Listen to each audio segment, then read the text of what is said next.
Look at that. I think that's recording. Yes. It's nice to be here. Yeah. So, you do know each other, but you don't know each other. So, I mean, Mel, Karen, I feel Laura. like, even though this is the I know, first it's time I've met strange, you, isn't it? Yeah. I feel like I know you. Yeah. I've only seen you once, though. Yeah. Oh, that's good. So the focus of today really is about practicing and talking about a few key issues which are going to interest you because you've just started, right, kind of, but be relevant to you because it's kind of like reminders, but also where you're working on now with anchoring. Is that okay? Yeah. And the thing I thought we'd talk about first is this thing, fancy thing called a transderivational search. You don't have to remember that, but if you ever read an NLP book and you see the phrase transderivational search, really, that's the series of questions we ask in order to find out how somebody is mapping their reality. So if I said to you, Karen, have you had breakfast this morning? Yes. Okay, so what did you have for breakfast this morning? Toast. Toast, okay. What kind of toast did you have? Fruit toast. Fruit toast. Now, as I'm asking these questions, the questions are sensory-based questions. So it's about what you saw. What was on the toast, did you say? Butter. Butter. Now, are you a butter the toast hot person or butter the toast cold person? Butter the toast hot. So it seeps in. Yeah, I like it. So, Okay, that frame there, I know you can't see it, but if you want, there's a lot of information that we've picked up immediately from Karen's answers, right? We picked up the gustatory, when you went, We've picked up the fact that you had toast, but there was a visual reference. You were moving your hand a little bit as well. Yeah. So all of that starting to access how you are finding that information. So now if I say to you, if you think back to having breakfast this morning, what were you looking at? What kind of colours were you seeing? I was seeing the darker raisin colour, but the gold lightness of the bread. And there was crunch, but there was softness where the butter had dissolved into the I should be videoing you, not me, shouldn't I? Hold on a sec, let's turn the video around. Try and edit this together in a way that looks... Tell me about the toast again. Just what did you see when you eat the toast? Well, there was a darker colour of the raisins, Yeah. and then there was the light colour of the actual bread itself. There was crunch, and there was like a nice golden texture where the butter had melted into the bread. Fantastic. And as you think about that toast, the golden texture, as you think about that, do you actually get a fuller memory of what that toast was like this morning? Yeah, like, I can taste it. Right. I can taste it. Yeah, I can taste it, yeah. I can taste it, you can feel it, the hand gestures are all going in with this. Tell me, the smell, was there a smell to buttered toast for you, or the fruit? Yeah, I mean, there's a slight spice smell of the fruit and the sort of butter smell, yeah. Okay. It's really lovely. And as you imagine that you're raising this toast to your mouth, take your first bite of it, what kind of smell do you have? And what kind of taste did you have as you put it in your mouth? Like a sort of creamy, buttery texture. And also just the fruit of the raisins. Fantastic. There's a pretty good sensory-based description, and you saw all of the stuff that Karen was doing with her hands. By plotting some of those things, if I want to re-access or help you re-access the toast, I would talk about that and move my hands in a gesture that the buttery taste. So, if you have a memory of this morning, okay, can you have that memory in terms of a picture? Yes. Okay, so where is the picture in your head? Where is the picture? It's in front of my eyes, actually. It's here. Brilliant. Is it colour or black and white? Colour. Colour. Is it moving or still? Still. Still. Are you looking at it through your own eyes, or are you seeing yourself looking at the toast? I'm looking at it through my own eyes. Okay, so it's panoramic. Yes, okay. So it's in front of you, it's in colour, but it's still. Yes. What happens if you move it? Can you allow the picture to move? Yeah. What happens? If I move it, then it comes to here. Ah, that's interesting. The whole image shifts down? Yes. Is that related to what you're seeing in the image? Yes. Okay. Let the image run past it coming down. Does it come back up again? No, actually, it stayed there. Oh, that's interesting, isn't it? Okay. So it's colour, it's panoramic, you're looking through your own eyes at it. Can you imagine looking at yourself, looking at it, so stepping out of the picture? Yes, it takes a while, but yes, I can. What happens when you do that?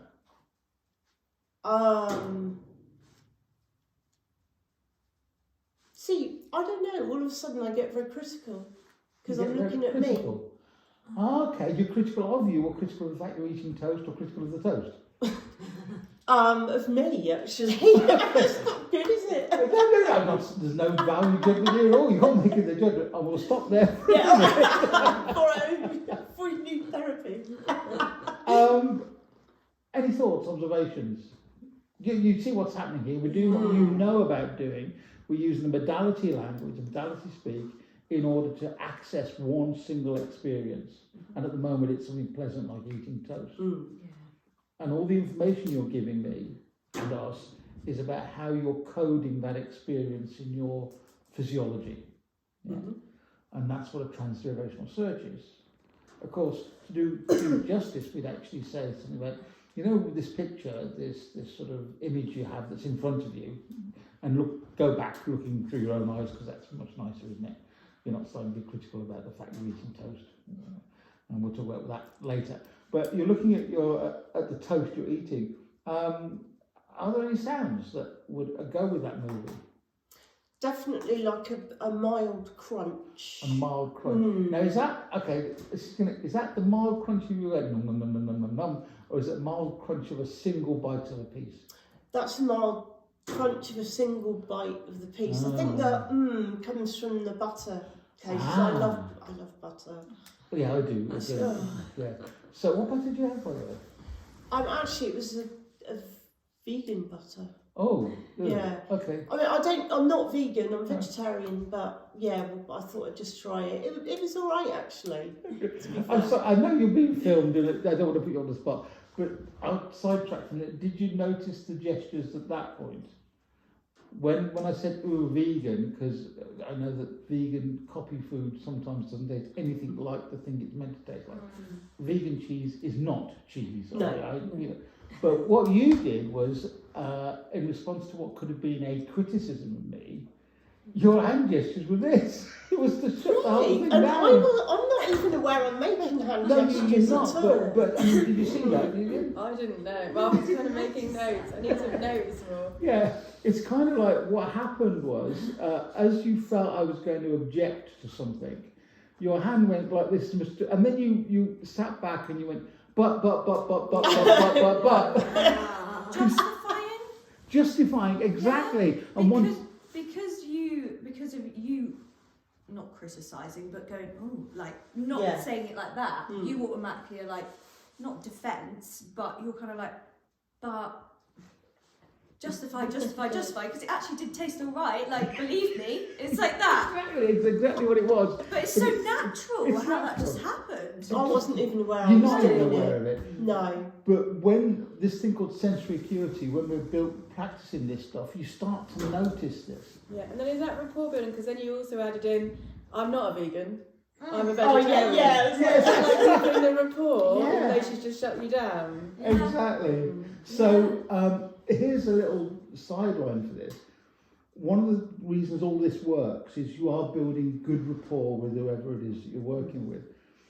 So one of the tricks, if you can risk it, is to break rapport in order to build it back up again, because that puts you or your client in a different state.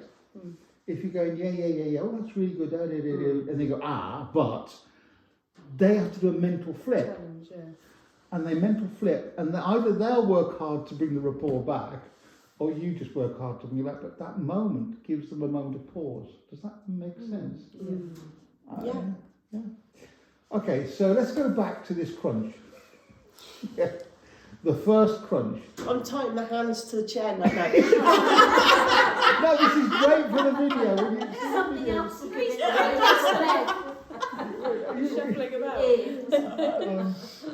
If you don't mind it being on the video and being No, on I don't mind, honest.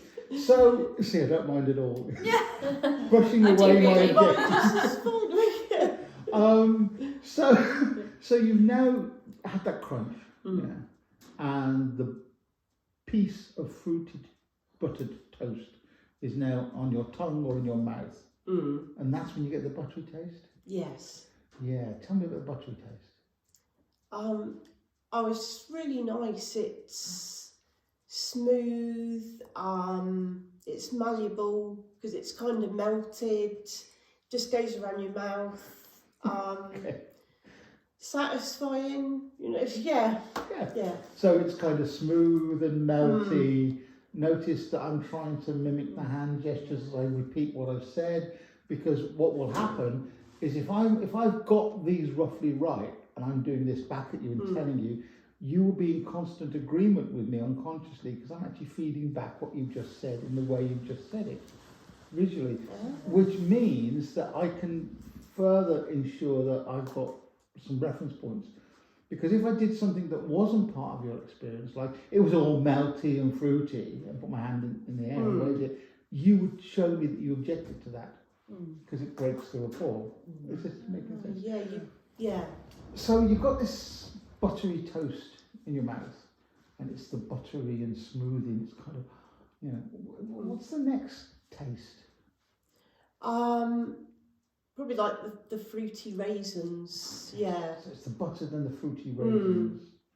And then at some point you obviously swallow that wonderful mixture of fruit and toast and butter. Yeah.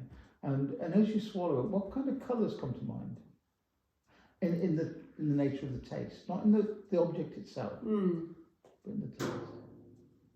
Again, I've never really thought of it. I would say yellow, but it's probably because I'm referencing the butter again, because I think the butter is more paramount than the rest of the food. Yeah, because the rest is just over here somewhere. Yeah. Whereas the butter's down here. Yeah. The rest is over here, the butter's down here. So the stuff that's essentially the yellowy. I know the toast will be warm because the butter's melting, but is there a temperature to the colour, the yellow colour you're feeling? It's a bright yellow. It's like sun yellow on a good sunny day. So could I suggest that you eating hot buttered fruit bread, the whole experience can be likened to a warm sunny day? Yeah. And if you make that connection in your head, are you able to go the link between I'm eating the toast, enjoying it, and all of a sudden I feel sunny inside? Can you? Yeah. Yes. Can you go with that? Yeah. And if you're feeling summery inside, where does that summeryness feel inside of you? Here, chest. Chest. And is it still yellow? Yes. And is it and you put your hand flat, so is it like an expansive yellow rather than a tight? Yeah. Okay, can you imagine what might happen if that yellowness spread through your whole body? Yeah, it would be a good experience. I think it would be a nice feeling. Yeah, it would be a very nice feeling. Okay, and so what's interesting about this is that from your toast eating this morning, you can have that summery feeling anytime you want to by remember eating the toast. Yeah, or I could get addicted to buttery toast. You could do, but here's the thing. Perspective. It's sensible. Here's the thing, go and eat more toast. Now, here's the thing, you can choose consciously and unconsciously as to how much buttery toast that you want to eat, because you know that just eating one piece of toast can still give you as much of a feeling. Yeah? That is true. Is it true? Yeah. Yes. So you don't have to overindulge in the eating of the buttery toast. You can just imagine eating the buttery toast and feel something. I followed this and I've been feeling exactly what you're saying. I'm like tasting the toast in my mouth over here, and I'm fully experiencing what your toast and the yellow and imagining it, because I thought when you said where do you feel it, I felt it here, and then I was imagining you can proper see it, and then I'm thinking if I do this to anybody else I think I'm bonkers. Won't they? But it works once you actually see it and feel it and imagine it. You can change, not change, but you can change anything. You can change anything. You know, to go, oh, imagine this, and you can feel that summer's day. I felt the summer's day. I felt the heat. I felt the yellow. I tasted the butter. I could feel it going to the back of my taste buds, and just that. Oh, you know, butter's just great, isn't it? What about you guys? I mean, were you? Yeah, are you referencing the communication that Karen's doing that she's not aware of? Like you said, your hand was flat. Is that to bring her awareness of her? In this instance, Yeah. So when you do that with a client, are you doing that just because we are? Oh, both. Okay. Okay, so that's a good question. With a client, I will sometimes reference that if I want more clarity. Yeah, but for you, I was making it the point. I wouldn't have done that at that point with a client. But if I was talking about pain, yeah, you know, the pain can be, when they talk about pain, people will either do this, or they'll do this, or they'll do something like this. You know, and the way they shake their hand gives you a sense of how they're experiencing the pain, as broad and spreading or pointed. I mean, I'm projecting now, but back pain often is very pointy, right? Yeah, and then it goes bleh, and right, so pointing straight. That's better. But what's happening is we're finding a language to express something that is totally subjective. Yeah. Yeah, and that's the whole point here. And I think What we're talking about when we do this search, it is going from the broadly specific to the minute detail. And it could go on and on, but I'm not going to gild the lily here, because in that short exchange, we've got so much information about Karen's experience of eating that toast, as well as some other side stuff that was unexpected, like third person critical, right? When you step back and you look at it, critical not of the toast, but of yourself. And there could be areas to go there if we wanted to do that. The hand gestures, we picked up like the buttery toast as it was up and down. I know, only because you said about it, but I did notice I swapped to my right hand, and then you mirrored that. Only because you'd said basically. And we need to make this explicit for us because we need to learn it. But you wouldn't make this that explicit to a client, because actually, if they notice that you're doing this, they could very quickly assume you're mimicking. And parodying, and you're not. and that's all they'll be thinking about. That's all they were thinking about, you may or may not have noticed, but when we did the questions, and I turned the camera around to ask the questions of you, and because the questions repeated, you reacted slightly different the second time. You were more restrained in your movements, but then you let them flow again. So a transderivational search is really finding a way that the way that the person codes their experience. And we just happened to pick a piece of toast for breakfast because it's safer. But imagine if you did that with something that was really painful for that client. Imagine if you did something that was really, talk about something that was really difficult for that client. They're going to re-access it. So it won't be the taste of the buttered toast, it will be the trauma that they're reliving. And that's the importance of this technique. It allows them to become more and more aware of what they believe about their reality. Is that making sense? When we get onto the meta model, which is a unit that's coming up for most of you, and you'll get there, but it's what we do with that information then is important. So how we question that connection between the experience and the reality. Okay. Happy with that? Yeah, any thoughts about? So this is just really about rapport building and understanding how Karen codes and responds to Exactly. the map.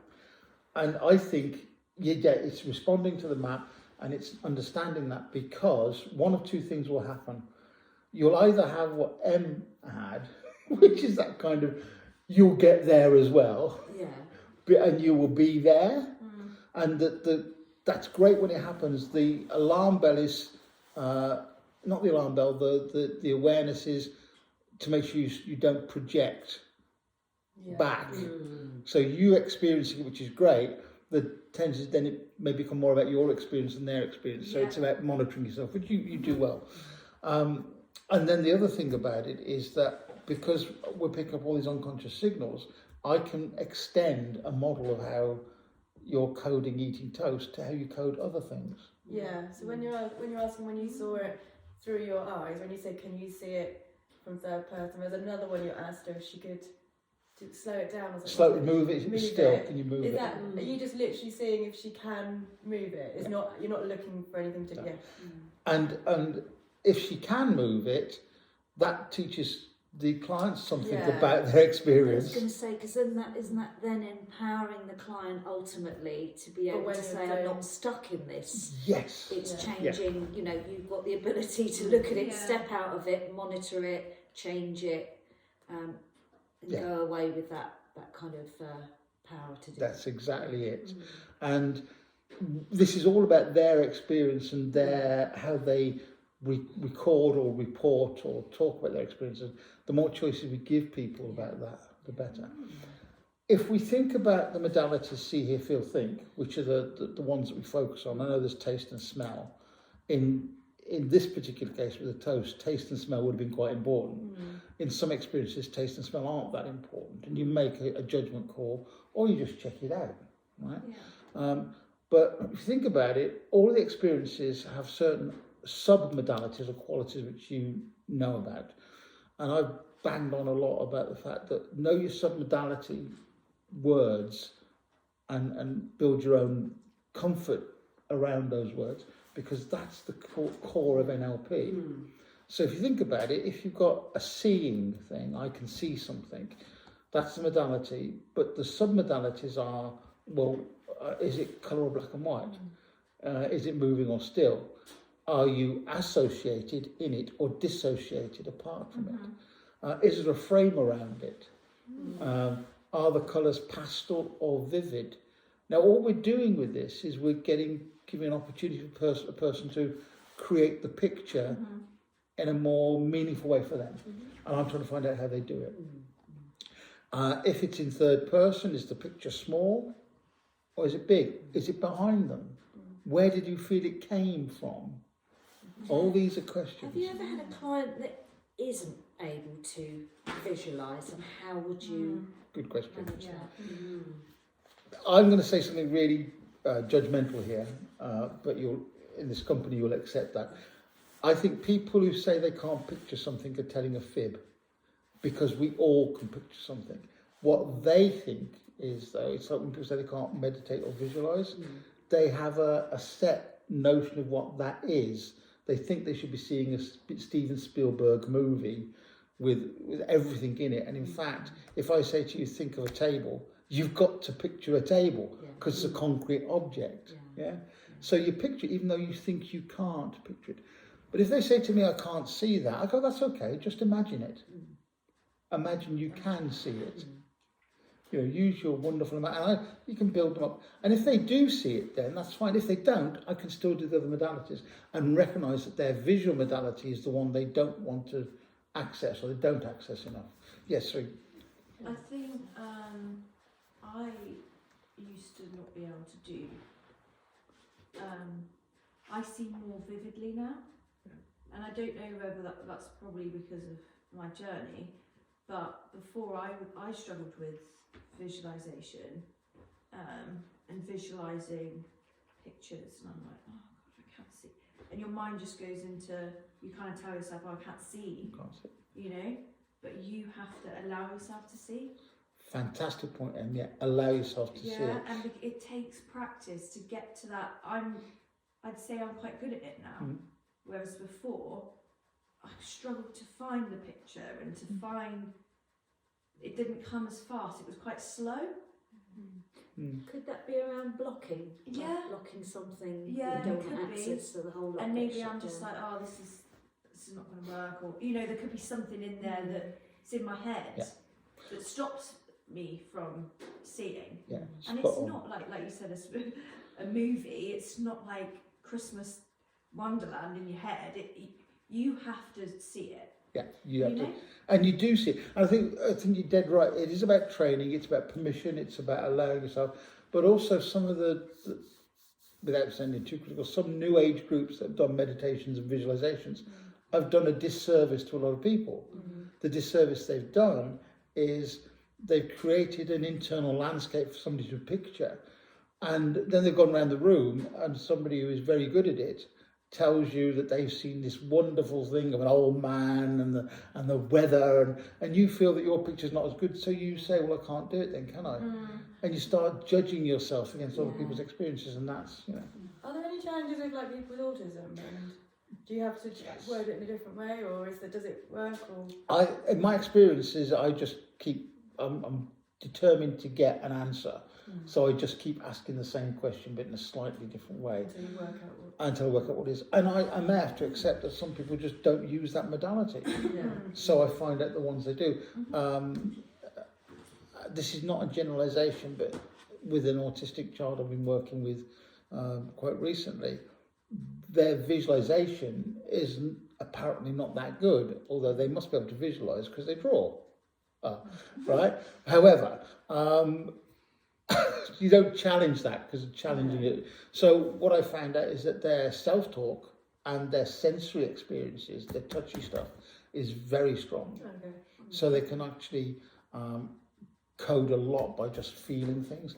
There's a degree of this thing called synesthesia with some form of autism, where the senses are crossed. So people taste sounds, or they see colours as textures or whatever. I was watching a programme the other day, I think it was called something like Understanding the Human Mind, and there was a chap that he could taste people's names. Oh wow! And it was because apparently there's so many wires when you're a baby, and then they break away like a bunch of bananas. They just break off. And these didn't, and so he can actually, the flavour of someone's name is really like strong in his mouth. It's very strange. It's a weird thing because synesthesia as a condition affects about 12% of the population. And that means if you're in a group, there's going to be somebody in that room who is sensing the world in a way that you're probably not. So they'll maybe tasting sounds or tasting names or tasting consonants. I've had people that have, it's really weird. One woman I was working with kept doing this with her fingers, right? And I noticed it, and I didn't want to bring her attention to it too quickly because I was doing this kind of, tell me how you see this, and she was doing this. And then eventually I had to say, look, I'm really, what's this about? What's this about? She said, when I hear a word or a sentence, I break it into the syllables, and the syllables are either a nice colour or not a nice colour. So I'm doing this to check the syllables, and when it's a not nice colour, I'm adding an extra syllable by touching my finger to make it a nice colour. Now, this woman was a linguist, and so she was able to explain some of this stuff in a way that... But when I asked her how she learnt languages, she said, actually, when I'm learning stuff, I'm constantly doing this with words and shapes of words. And amazing. There was a synesthetic ability there. And you're dead right, this idea that when we're born, we've got more wiring in our brain than we actually need. And so through conditioning or exposure to certain environments, the brain wiring prunes. By the age of 5, your brain wiring becomes fairly well pruned to what it is. And synesthesia, according to some people, is something that we're all born with, which is one of the suggestions as to why little babies want to put so much in their mouth. They want to experience it totally. It's nothing to do with Freud and psychosexual development. But once we've got the concept of language and the concept of objects, we may lose that wiring, and therefore we're not synesthetic anymore. Is this making sense? Yeah. So let's just recap. The object of a transgenerational search is to find out how they're coding their reality, to give us tools when we start to work with them, and to give us ways of watching.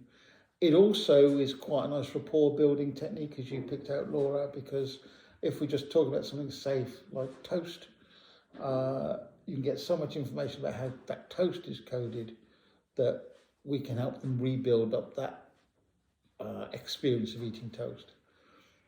And I suppose this next bit is the key bit for a moment. Sometimes when you're working with clients that are coming through a trauma, and most of the clients we work with are going to have some kind of stuff, I think it's important to create a safe space before you start the therapy. And I would do what I've just done with, I would actually, first time I met a client, don't want to know what the problem was. I just build a rapport, went off for breakfast, get some clues about the modelling, and then talk about, before we talk, can you imagine somewhere really nice and safe for yourself? Yeah, and it doesn't matter where it is, I don't need to know where it is, and I get them to visualise it, to hear the sounds, to feel being there, the colour of being there, all those kind of things I've just picked up, so they can create the space in their head where they can go to. And then I would simply say, if at any time in our conversations you feel a bit stressed or you want to chill, just go in your mind to that space. Do you know what, that's really nice, because I remember when I was going through my counselling training, and there was a chap that had, obviously we had to go to counselling, and he'd picked this chap to go and see, and he said, I went along to this counsellor, and he said he didn't say anything, I just sat there, and he didn't speak and I didn't speak, and he said, I'm never going again. He said, I didn't know what the hell was happening, and at the end of it I said, well, I don't know what's happening, and he just reflected back and went, no, nor do I. And then he said, I never went back. No. You've had that experience? Yeah, I've had a couple of experiences with NLP, but the first one, I've had counsellors, and they've just I think I've just had a very unlucky experience with them. That's what I'm going to say, not saying that they're all not very good, but, well, yeah, I think that they weren't great, but this one, I literally just sat and told this woman what my anxieties, and she gave me some paperwork to do, and off I went. And I'm like, okay, but the experience that I had with the NLP, she got, it was like a tick sheet,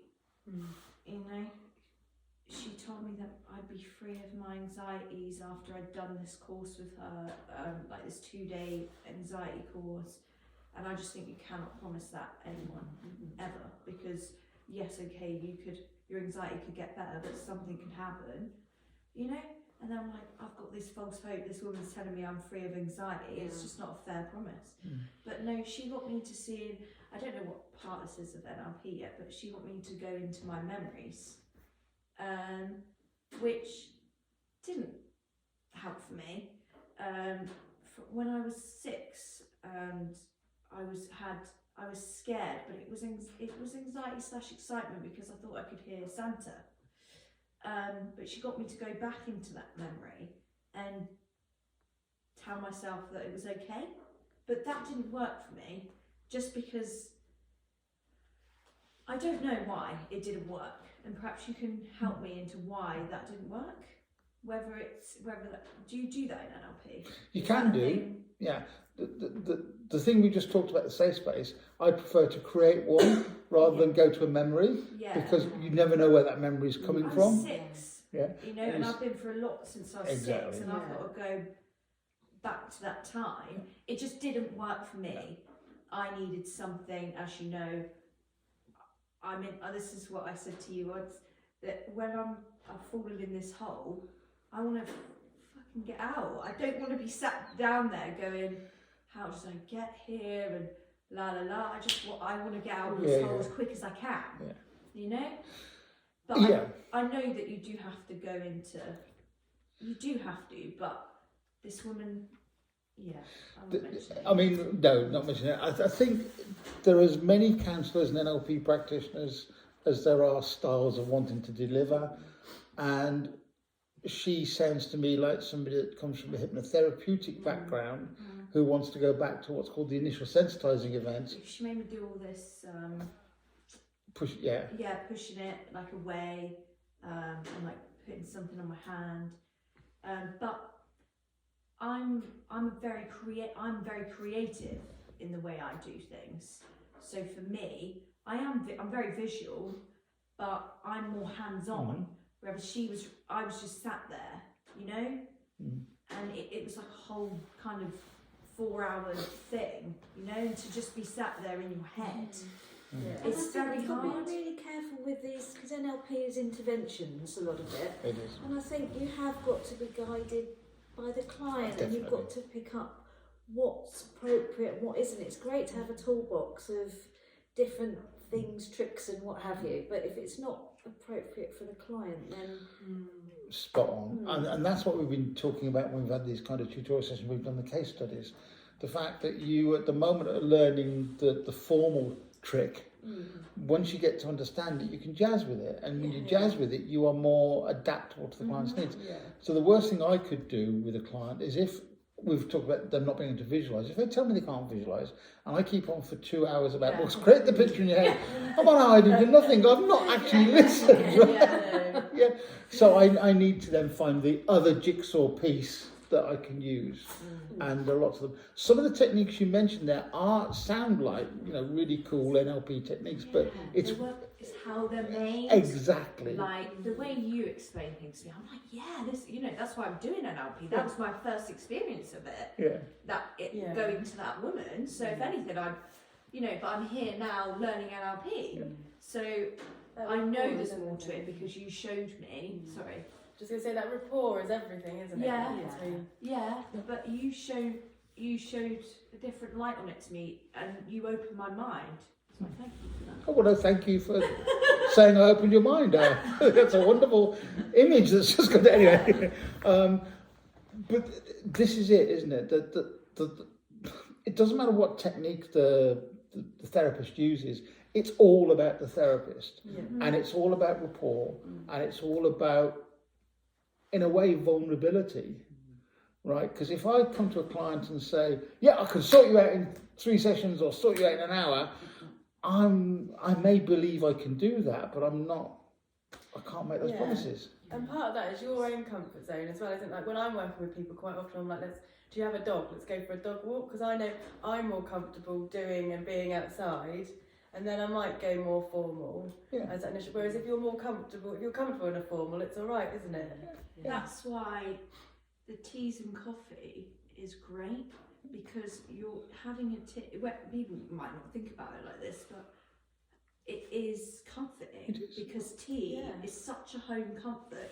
You're sat here, you're in your little safe, you've got your tea, and it relaxes you. So I actually think that's quite a clever one to do before a session. Did you think of that? Or No, I've always done it. Oh yeah. I've always done it in training, but also with clients, I've always had tea, coffee available. The thing I often forget, and I kick myself, and I've got to remember, I often forget tissues. And because sometimes the sessions may be positive, but there's a lot of catharsis. I think tissues can be funny though, because they can be like, I went to a meeting once, so I'm adopted, and I went and had my adoption records, and it wasn't that long ago, so I was an adult, and he literally came in with his box of tissues, like, are we ready? And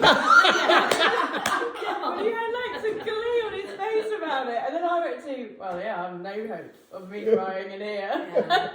And it was fine, but it was hilarious. And for me, if you had a box of tissues, I'd find it hilarious. Yes, and actually my plan would be never to have it on display, because I'm anchoring that you can quite have it in a box. When I was counselling, they used to say, have your chairs not facing one another, and if there was a table there, have the tissues but push them back, because it is a statement. I know I'm going to make you cry. I'm going to make you cry. If I don't make you cry, I'm not earning money. They're not doing some work.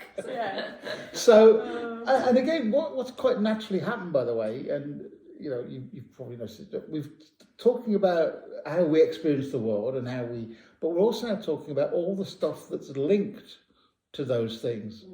The box of tissues is an anchor, right?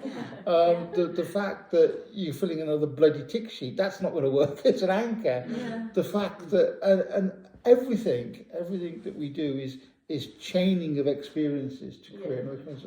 One way to think about NLP is that you're trying to break the chain of experiences that are not very positive for the person.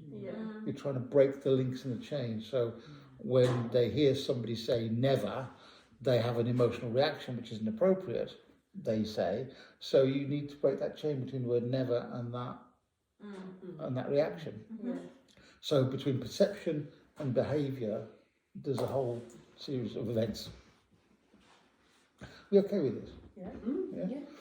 And I know that I've probably done the modality thing to death with you, but I think it's one of those things that you get it, it'll stay with you, and you'll become more skillful with it. the thing I will mention, vision, sound, feeling, and internal voice. See, hear, feel, think. There is one submodality that's in common with all of them, and that's location. And it's one that people often forget. They know about the location in terms of pictures. Is it in front of you, behind you? When it comes to sound, they get the idea of location. Is it surround sound or, yeah. With feeling, you immediately get it because where is it? Mm-hmm. But they often forget the one with self-talk. What side of your head is the voices on? When you're talking to yourself, when you're thinking, what side of the head? Is there a location? Yeah. And there is often, when people will do exactly that, when you say, when you hear that voice, where is it? And they go, oh. Yeah. You say, and they'll look and they go, it's over there, is it? And then they say, now have you got any other voices? They go, yeah. So now we know they've got thoughts from different locations, which is a really powerful thing to know, all right? A quick example, now I'm going to put a caveat to this, and it's a caution, but I'll do that in a minute. You can work with clients sometimes who are being critical, and you say, when you think critically, where does the voice come from? They go, and it's like they're looking up to a parent who's criticising them. Yeah? If they look down, it's inner critic. It's them that's critical. That's an assumption I'm making, and I would test it out, because that's the other thing about this. This isn't about psychoanalysis. You're not trying to analyse value. You're trying to get certain assumptions you can work with. So where people look when they're asking the questions are all about these assumptions. With Karen, when she was talking about this buttery taste, my internal assumption, my reference point was, okay, I can imagine tasting butter, but I can actually feel it go down my throat, and I can feel something here. I may not have described it as yellow and warm or whatever it was, but I know that you do. And that's all that matters, because it's what you do, not what I do. And if I'm with your experience, like Emily was, sometimes they can be describing their experience, and you're so with it, right, so in it, that the next thing you say looks like you've read their mind. Yes, because you're ahead of them, and that's how some of my stage stuff works. As you've seen, because I'm actually rapporting, and I'm with them, and I'm in their experience, and then I say, so now you're thinking of when you were a kid, and it's because I've done exactly what you did a minute ago.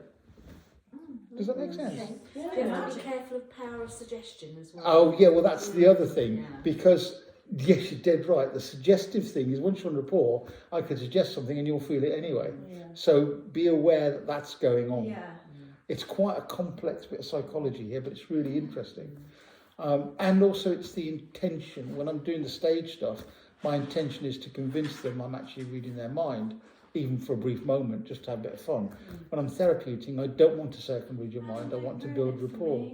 You've ruined it for me now. I thought you were reading their minds, but really, you're just amazing at psychology. It's like finding out there's no Father Christmas. Yeah. I'm really sorry.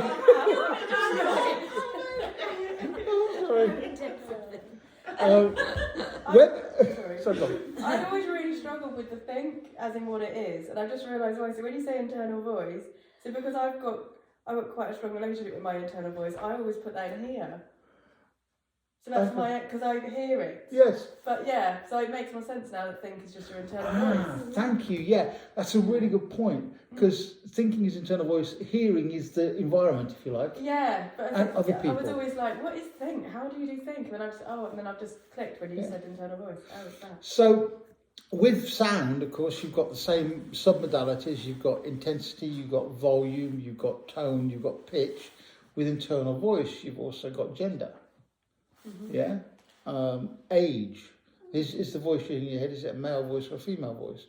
And it's quite surprising sometimes when you actually interrogate your own thoughts. Yeah. You realise that some of those thoughts aren't actually your voice, they are other people's voices, or your hallucination of other people's voices. Yeah.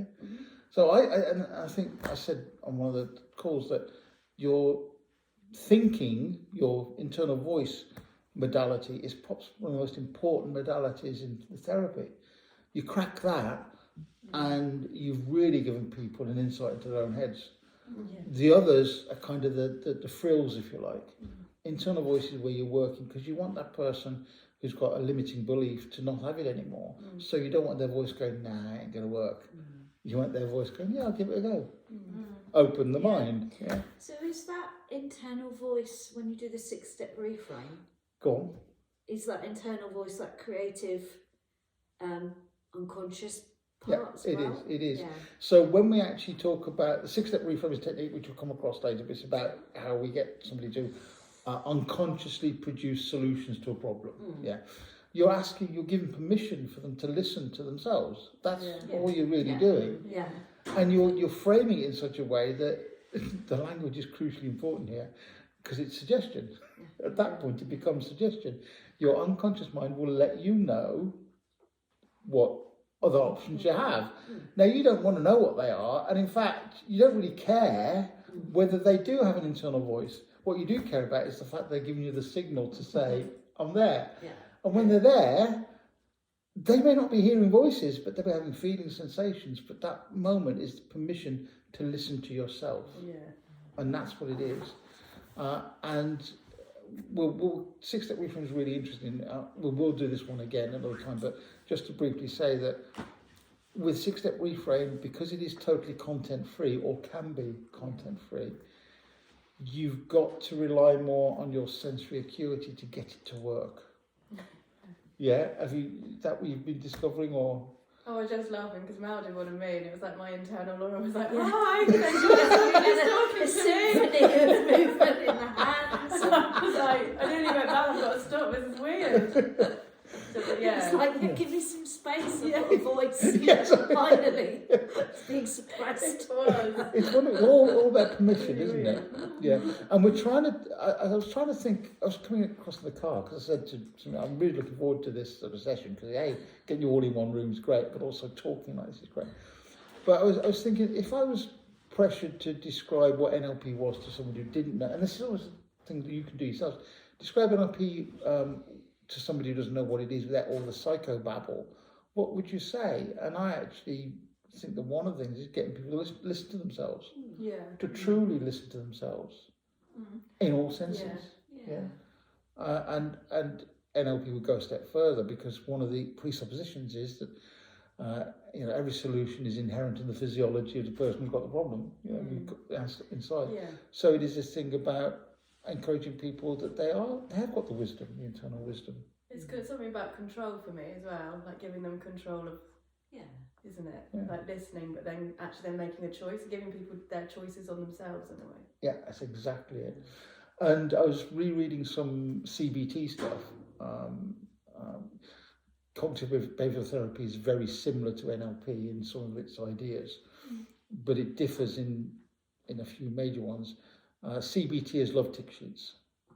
Cognitive behavioural, they love tick sheets, and they'd like to make it behavioural analysis, and I'm not sure that's... Scale it.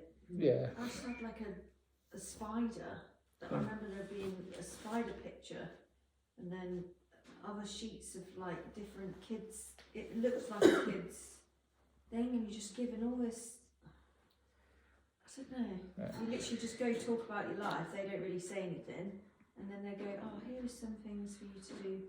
It's your homework. Yeah, but I think they're just not in it for the right reasons, because I kind of get a thrill out of learning and helping people. I get that.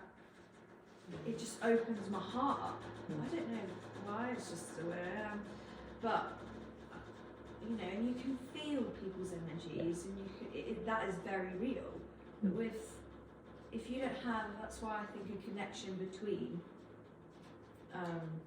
the counsellor, the NLP practitioner, to the client is very important, because they have to feel safe around you. Yeah. Because if they can't fully use their full potential in their mind, if they're scared about, oh my god, this is, if I was sat here, this is our first session, I'd be like, you know, I don't really, you know, it's scary. It is scary. That's why the safe place is in place. No, it's all right. Your train of thought. Yeah, and the tick sheet approach to CBT has got value, but I don't think it should be the focus. Whereas NLP is all about getting people to understand themselves. Where CBT and NLP do share is in the teaching component, which isn't in counselling or other therapies, because you are going to teach people techniques that they can go away and use themselves. Yeah. And both CBT and NLP have that belief. It's not good just me as a therapist knowing how your mind works. That's me being egotistical. But if I can teach you how your mind works or get you to think about it, that is empowering. Yeah. Right? It's like the awareness and responsibility, isn't it? If you're just giving somebody a tick sheet, you haven't really built up enough awareness. You've just handed over the responsibility, and then you're not motivated to. You're like, why am I doing all of this? Yeah. Whereas if you've done enough exploration and you've got that awareness, it's a different relationship to the responsibility. Yeah, so the tick sheet becomes the additional bit to cement the idea rather than the focus of the session. To be honest, if you're not